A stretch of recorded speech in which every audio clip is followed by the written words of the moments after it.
Welcome to you all. So, our topic today is the future of global talent mobility. Around the world, international education is facing a major realignment. Visa caps, stricter scrutiny, these changes are forcing both students and institutions to rethink long held assumptions. But with every shift comes opportunity. As some doors close, others are opening, particularly in Europe, Asia, and here in the UAE. Today, we'll explore how policy changes are reshaping student decision-making, what new destinations are rising to meet the moment, and how universities are adapting their strategies in this increasingly competitive global landscape. Now, I'm going to start with an icebreaker.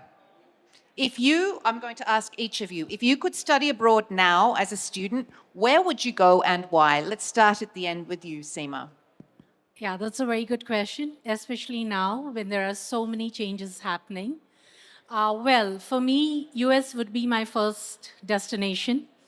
As when it comes to STEM opportunities, science, technology, engineering, mathematics, it's always US that takes the lead for me. Great. Tejas, where would you go and Yes. why? So I'll give a broad answer to this. Broad is good at this point, yes. Yes. So it really depends on what are my long-term goals.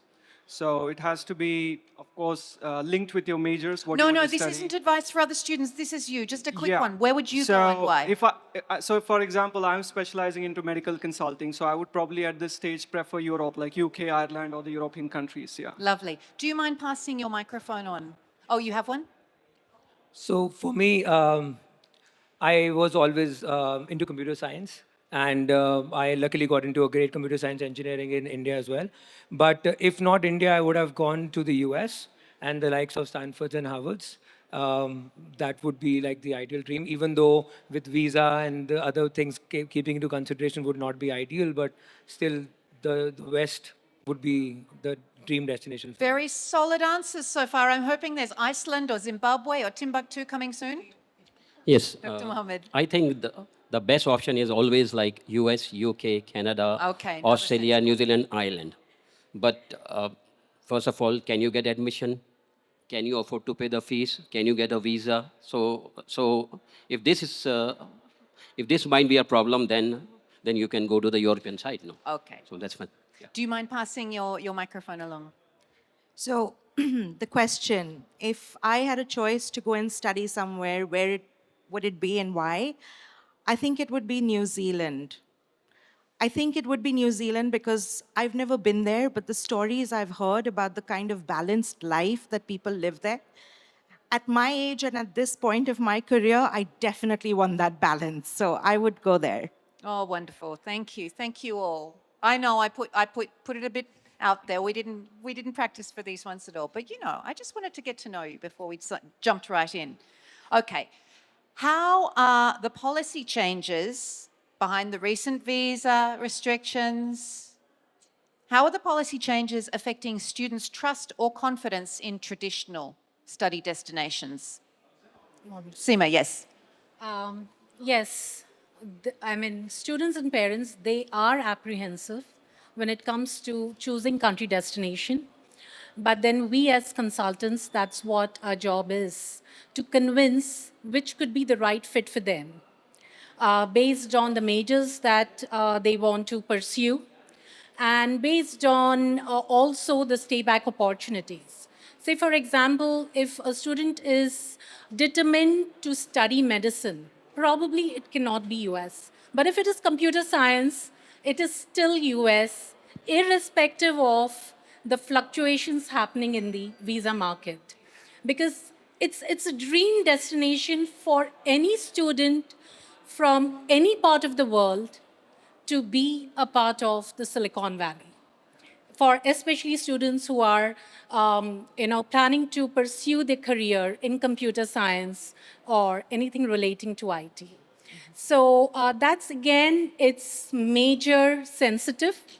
Plus, if you're undecided about what major you want to pursue, if you're an undergrad student, once again, it's US that gives you the option to choose your major after you step into the university because they feel that the students are too naive after grade 12, they could be influenced by external factors.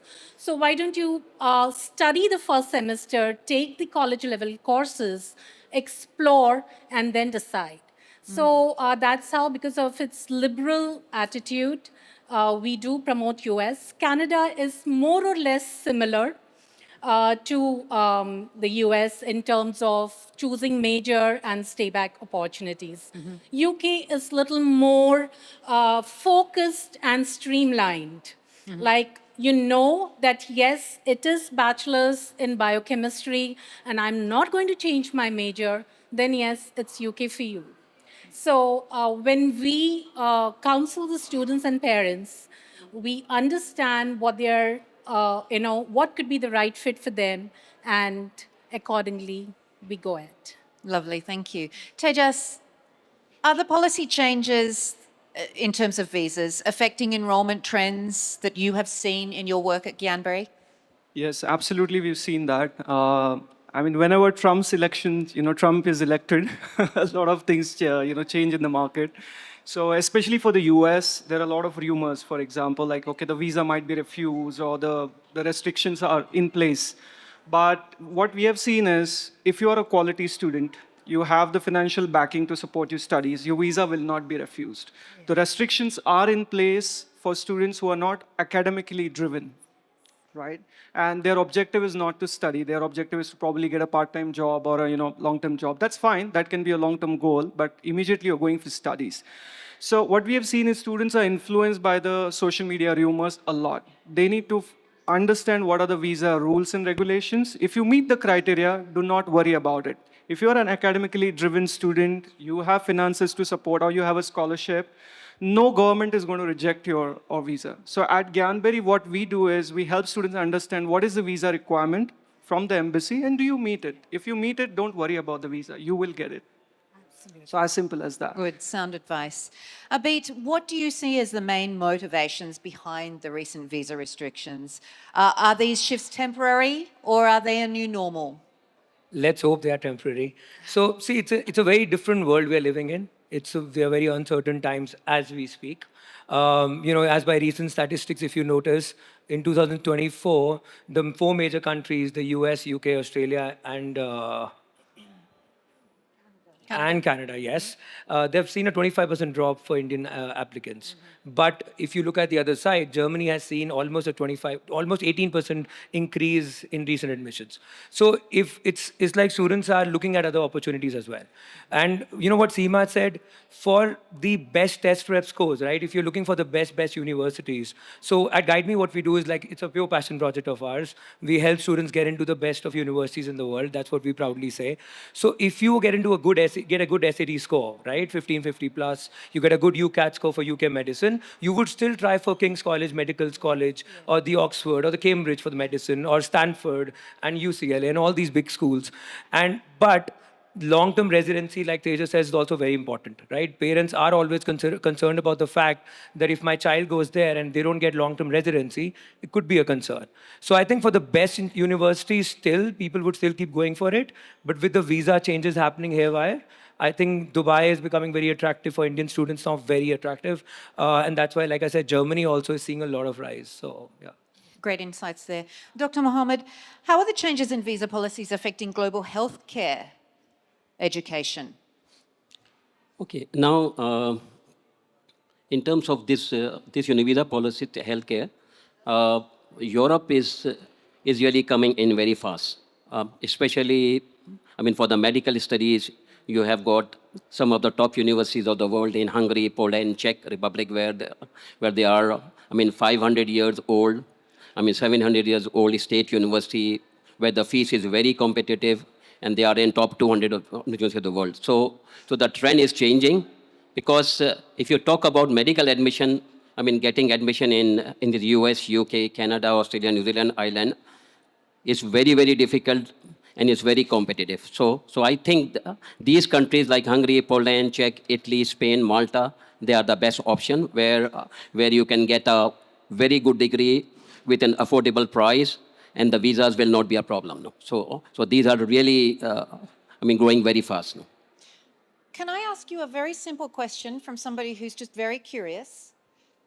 For people who don't speak Spanish, Italian, German, Czech, are they delivered in English?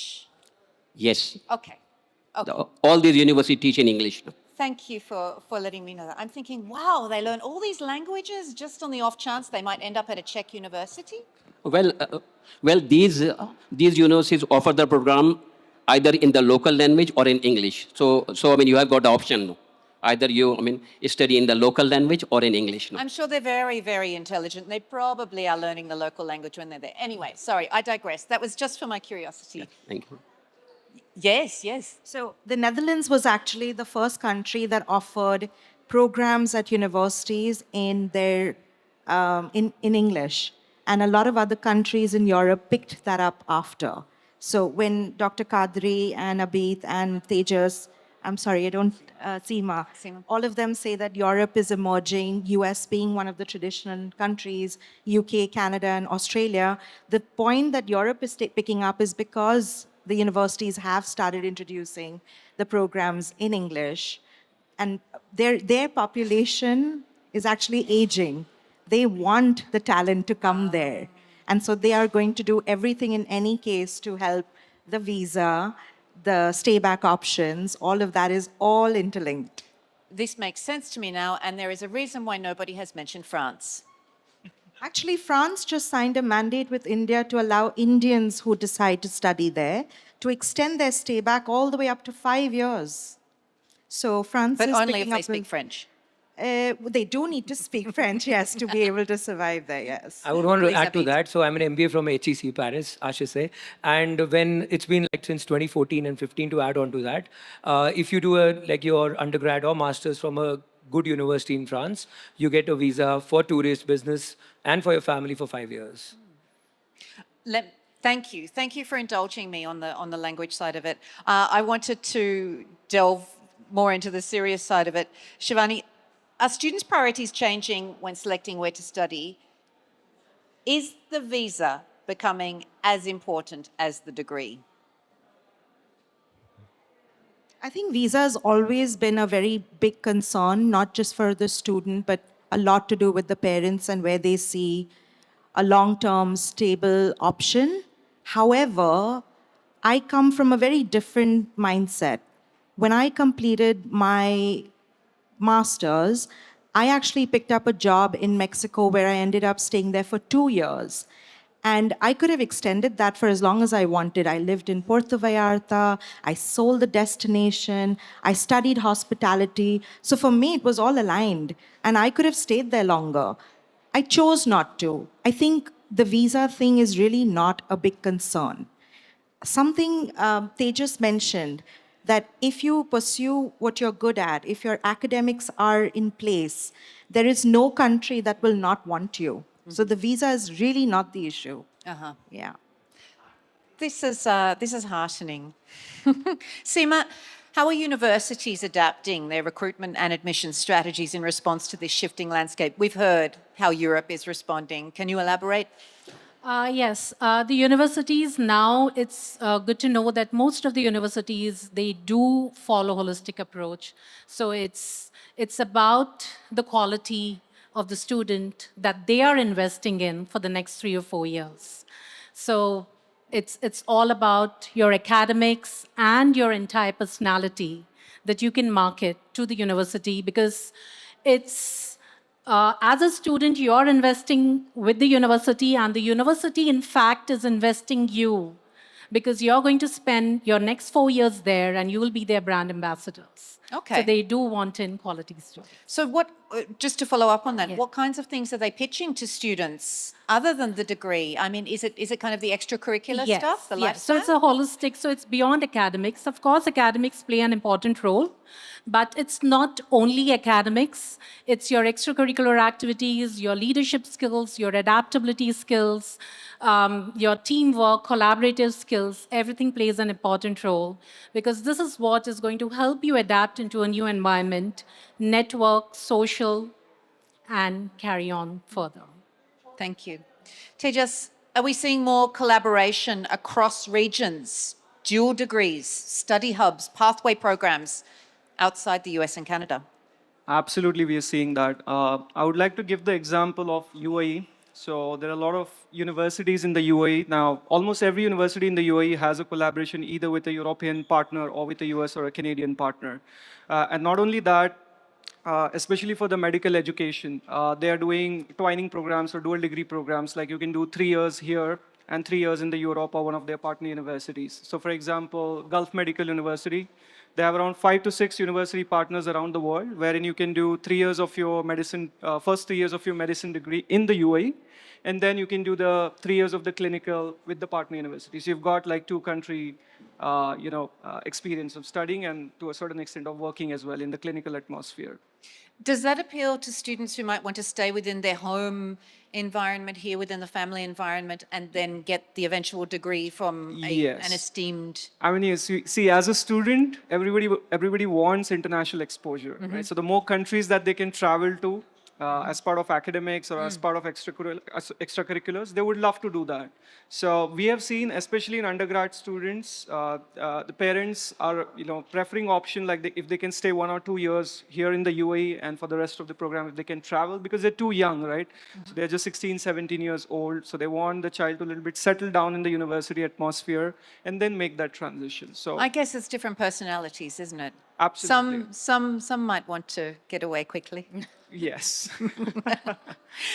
Abid, as we're hearing, Europe is gaining ground for whatever reasons, political or otherwise, especially with affordable English taught programs. What are the advantages that European universities have right now in this global moment? See, European universities over the US and Canada will always have little more. And see, in terms of US, with Trump coming into power, we don't know what's going to happen. And with Europe being from Middle East, like a good thing that it's always attractive for the students from the Middle East and even India and Pakistan as well, is that you can easily come here. Like all the alumni networks, like I'm from HEC, we have Oxford, Harvard, all the big alumni networks are very active in the Middle East.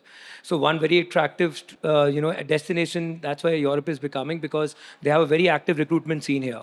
So even if you get to study in Europe, you get to have good placement opportunities after you graduate or you do your master's or PG, coming back to the Middle East. And it's also tuition fee wise, it's easier on the pocket compared to the US. And yeah, that's about it. I mean, everyone's different, but are they playing on the romance factor? You know, these old buildings, these old campuses in Europe. Are they pitching to students on that level? Because I mean, that would really appeal to me. No. You're laughing at me wanting to take it off this tangent. Charm or feel Yeah. definitely there, but yeah. Oh, no, I'm Thank you, Dr. please, Mohammed. please. Sorry. Dr. Mohammed, let's go to you. With the stricter immigration policies in some countries, how are universities in the UAE and Asia positioning themselves to attract and retain top medical talent? Well, they offer a good price. They offer the quality, and they do offer a twinning program where you can study 2 years here or 1 year here, and the rest of them, and then again the visa and the adjustment that one cannot adjust directly if you have a kid.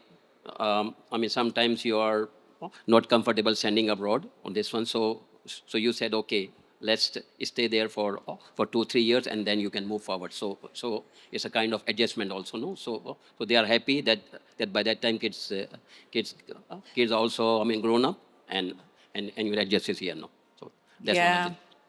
I'm seeing that there are two types of students and parents here. I'm really hoping that my son wants to travel when and daughter want to travel when they reach the age. Well, mothers are the always problematic for us, no? Yeah. They don't want the kids to go outside. They cry. It's very difficult. I'm for them. I'm going to be breaking that mold. You are a different mother, no? No, I wish independence for my children. So, Shivani, what challenges might the universities in Europe face in scaling to meet this growing demand? I think Europe has not had as much diversity as the international student bodies that you would look at in any of the four major countries, the US, Canada, UK, and Australia. However, I think because Europe itself, in itself, is so diverse, it is appreciative and tolerant of cultures outside now with the growing populations of Asia and outside of Europeans coming in too. Some countries in Europe traditionally have been more welcoming, more open, more flexible Yes. to other cultures, and let's face it, there are some countries that have not been. So, is this changing across those lines, or is it the traditionally open countries that are being open now? So I actually don't know which country is not very welcoming. Okay. I think what It used to be I do. northern countries were less open, and So southern yes, countries the were more so. Scandinavian countries only opened up foreign, non-European applications into their universities in 22.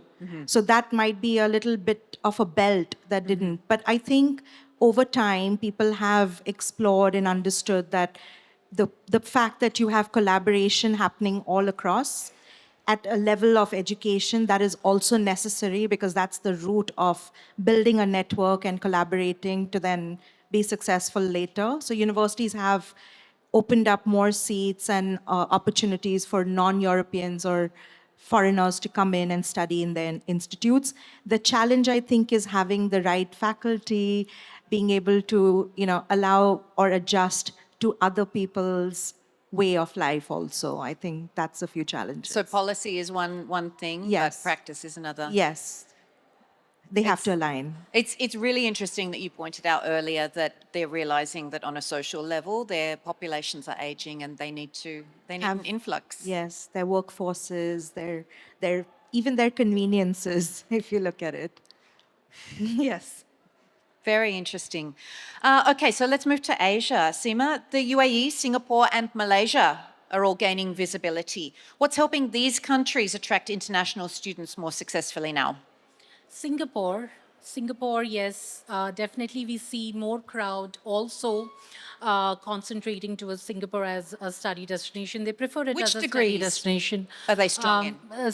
Singapore, again, it's technology. So anything related to technology, stay back opportunities, scholarships, even in terms of their tuition fees, and they do offer subsidized tuition fees. There's a lot of grants available.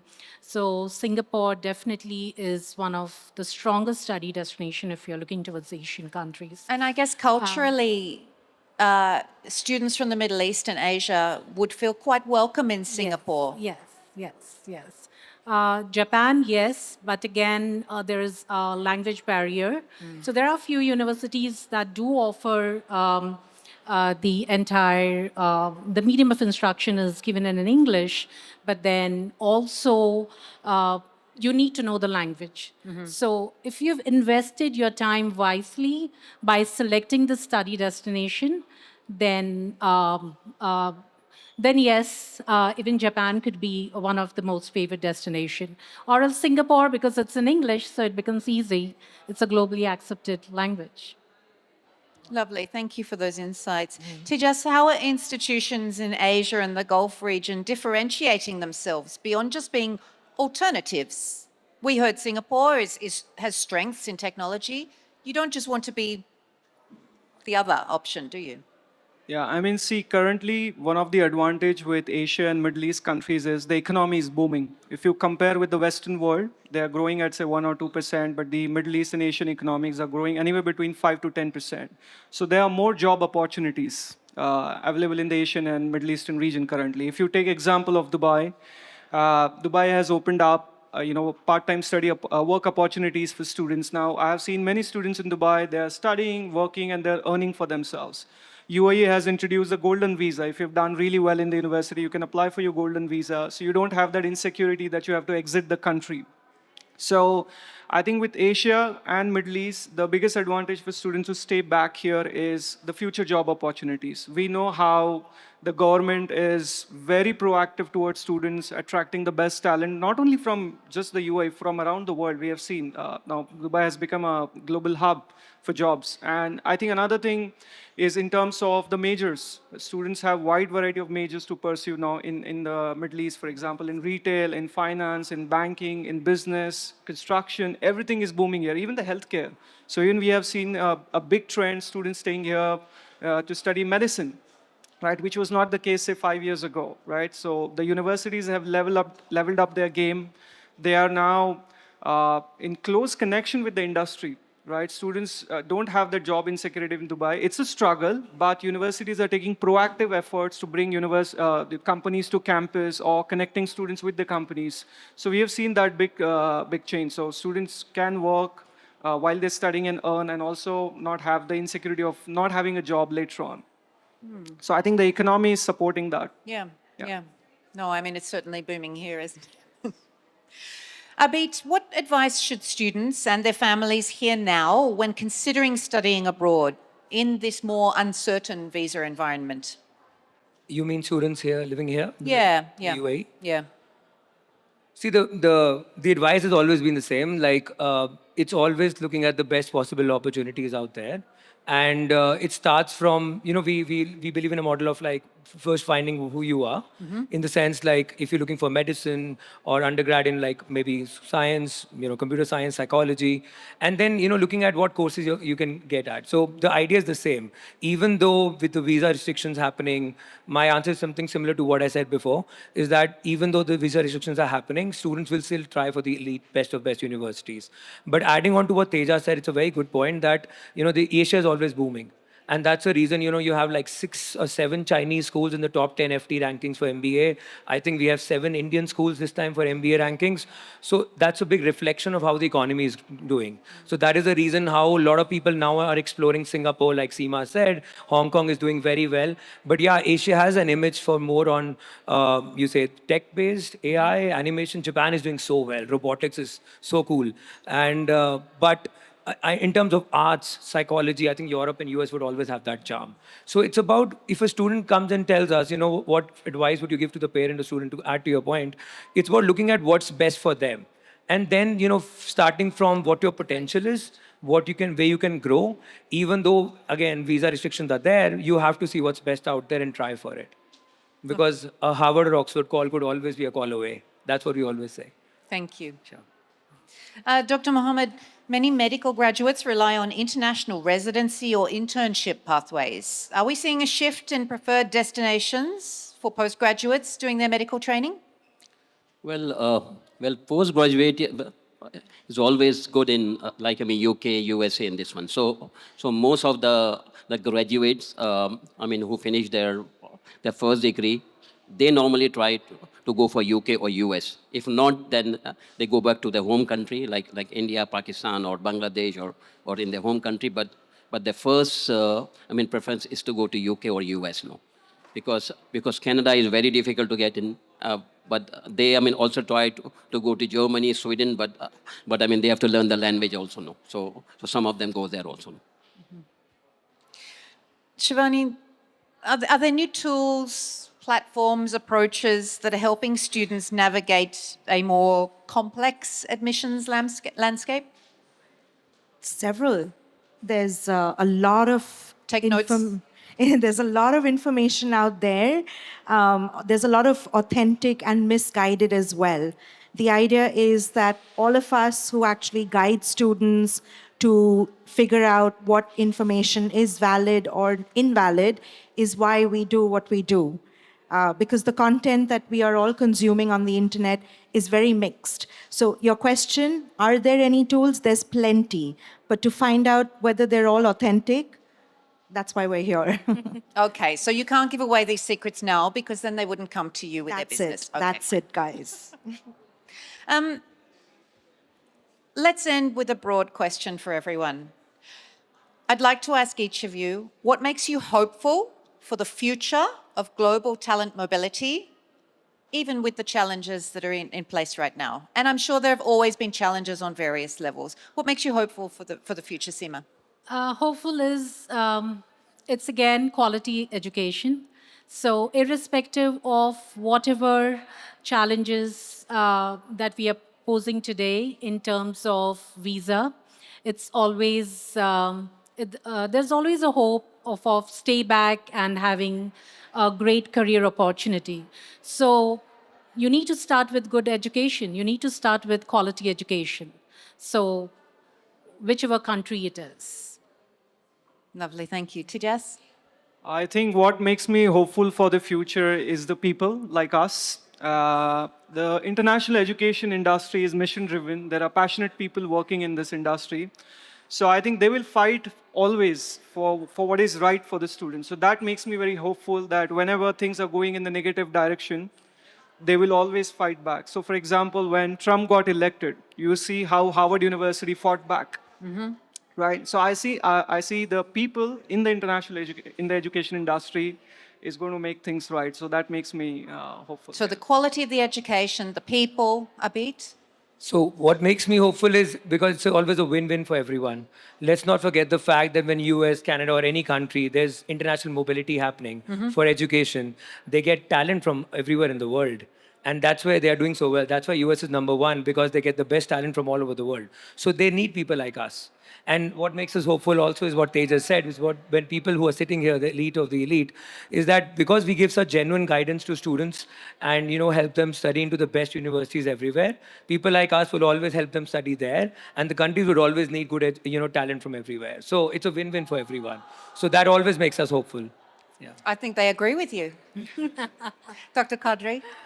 Well, for me, it's normal. Every 5, 10 years, I can see the slump and this one. So I have been in this field for the last 40 years now. So I can see every 5, 6, 7 years it happen, and then again goes up. So I'm very hopeful that it will rebound now. Quick question. 40 years, how many students have you placed approximately? More than 70,000. More than 17,000. 70,000. 70,000. Zero, I think so that. That does deserve applause. Wow. Thank you. Thank you. Shivani, what makes you hopeful for the future? I think I resonate with Dr. Kadri. I've not been in the industry as long as him, no way. But I've seen the cyclical changes. I've been in a country where there was no stay back, post-study stay back option. And the year I graduated, they introduced it. I have gone back to that country for a master's. They had removed it during the time that I went for my master's. But it never affected me, like I said. I always feel that the opportunity does not lie in one specific place. You got to go seek it. It could be anywhere in the world. But again, as long as you know what you like, you're passionate about it, you'll go anywhere. Nobody will stop you from going anywhere. So it's I agree with Tijas. not a concern. It seems like the future is sound because of the quality of the people here.